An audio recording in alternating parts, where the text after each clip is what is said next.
Stalingrad, the Russian front. I'm not certain what year this was. This was when the Germans attacked Stalingrad. It was a god-awful thing, god-awful place to be. The city was besieged by the Germans. The Russians poured in support. The total losses on the Russian side as men killed in battle was over 2 million. The Axis side, Germany, was 1 million. And that doesn't count, I don't think, the missing in action and just people that were never seen or heard of from again, missing, and wounded, and other casualties were probably in the millions also. The human suffering was on a grand scale, unimaginable. I mean, you would have had to be insane just to endure conditions. Now, once the supply routes were cut off from both sides, they were basically resorted to cannibalism in order to stay alive. And if you had a child, you didn't let that child out of your sight, or somebody might take him and eat him. These were the conditions in Stalingrad. It was like war. War is the justification for just the destruction and murder of everything living. Everything that was created is just wiped off the earth clean. It justifies that. It's a casualty of wars, boys. Somebody dies, it's just a casualty of war. Human suffering, it's a casualty of war. It just happens. It's wartime. It just happens. That's not a good belief system to have. But anyway, what does this have to do with modern mind control?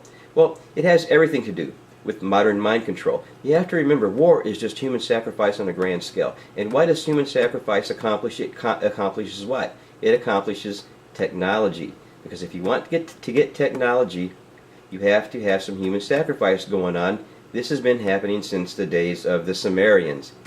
Every civilization. But now we want a lot of technology. So we had to have a lot of human sacrifice. And you say, what the hell are you talking about? Let's go over here to Hitler. Now these are images of Hitler and Aleister Crowley, although there's no real evidence of Aleister Crowley and Hitler ever having a face-to-face meeting. There is strong evidence of correspondence and proxy. And who would want to be associated with Aleister Crowley? I mean, he was having sex with children and animals, and he was conjuring up demons. I mean, if you're a world leader, especially of a religious country, which Germany was, you really didn't want to have your associations with Aleister Crowley at that time. Now, during this time of history, like there's George Bush's mom with Aleister Crowley, there's rumors that he was her illegitimate father, but we don't know that for sure. And but there was a lot of occultism going on back in these days. Now you have to remember, Hitler was just a spearhead. Now Hitler was a soldier and he was a politician, so he fit the bill perfectly. But Hitler just didn't come into power by himself. He was put into power by people that had nothing to do with the military. A few of them maybe wore uniforms like Himmler, but they had nothing to do with the military killing people. I mean, outright being a soldier. They were way in the rear, where it was nice and safe. These were the movers and the shakers. These were the corporate giants, the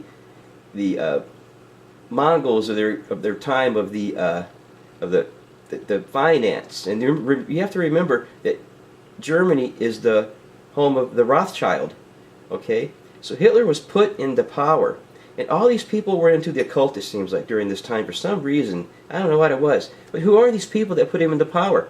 These are the people that not only put him into power, they became very rich, most of them, from the war contracts that they got, building tanks, building war machines, and artillery and airplanes, things that were killing the American troops.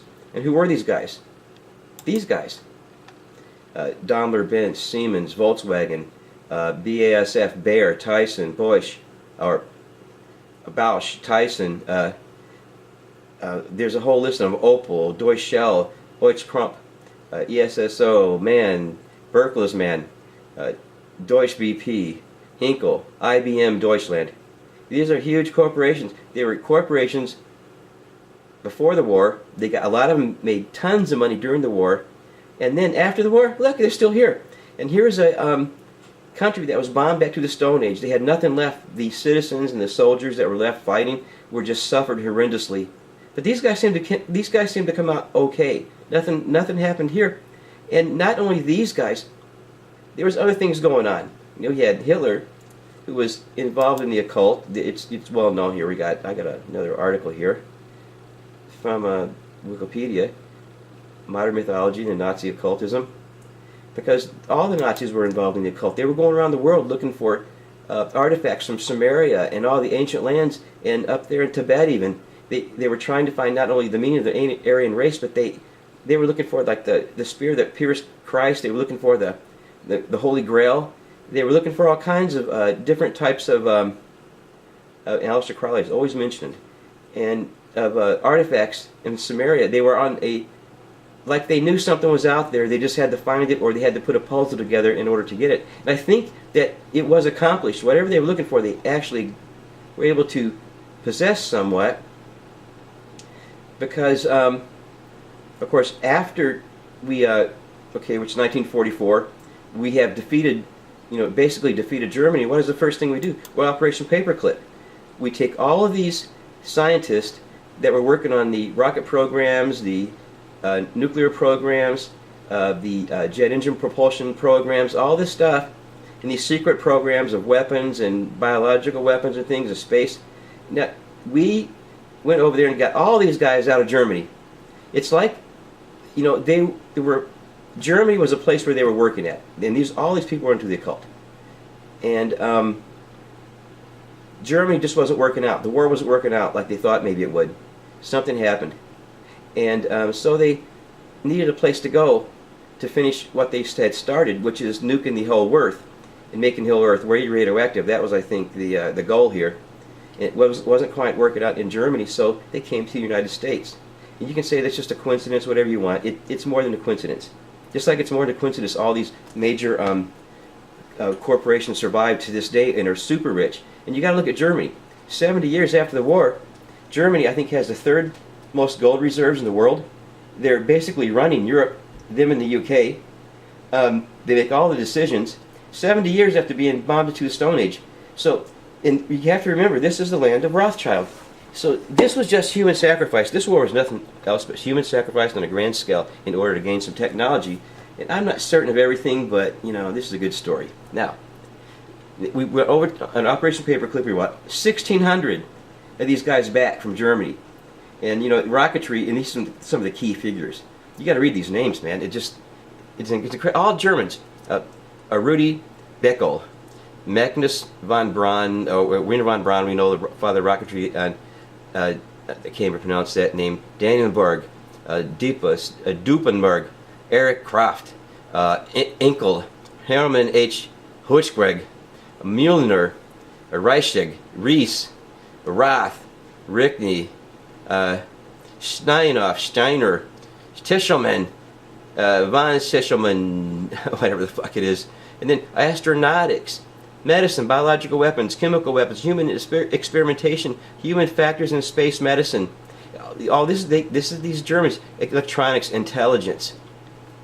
They brought all these Germans over here who were totally into the occult to work on these programs. And you have to remember, in 1944, we brought these guys over here. In 1944, Japan bombed Pearl Harbor, and we were all of a sudden we were in war with Japan.